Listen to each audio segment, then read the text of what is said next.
જો તમે નવું સિમ કાર્ડ ખરીદવાનું વિચારી રહ્યા છો તો આ માહિતી ખાસ તમારા માટે ઉપયોગી સાબિત થશે। 24 ઓગસ્ટથી નવા સિમ કાર્ડ ખરીદવાને લઈને કેટલાક નિયમોમાં બદલાવ કરવામાં આવી રહ્યો છે। ભારત સરકારના ડિપાર્ટમેન્ટ ઓફ કમ્યુનિકેશન તરફથી નિયમોમાં બદલાવ કરવામાં આવ્યો છે, જેમાં ખાસ કરીને કોઈ એક વ્યક્તિના નામે નક્કી કરેલી મર્યાદા જેટલા સિમ કાર્ડ પહેલેથી હશે તો તેને નવું સિમ કાર્ડ આપવામાં નહીં આવે। નક્કી કરેલી મર્યાદા કરતાં વધારે સિમ કાર્ડ જો તમે પરચેસ કરવા જઈ રહ્યા છો તો કંપની પહેલા વેરિફિકેશન કરશે કે તમારા નામે કેટલા સિમ કાર્ડ છે, અને જો ઓલરેડી તમારા નામે નક્કી કરેલી મર્યાદા જેટલા સિમ કાર્ડ બોલાતા હશે તો તમને નવું સિમ કાર્ડ આપવામાં નહીં આવે। હવે અહીંયા સવાલ એ થાય છે કે નક્કી કરેલી મર્યાદા કેટલી હોય છે?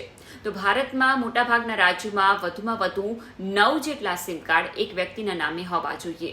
જો તમારી પાસે 9 જેટલા સિમ કાર્ડ છે, તમારા નામે આ સિમ કાર્ડ બોલાઈ રહ્યા છે, તો તમે હવે જ્યારે નવું સિમ કાર્ડ ખરીદવા જશો તો તમને સિમ કાર્ડ આપવામાં નહીં આવે।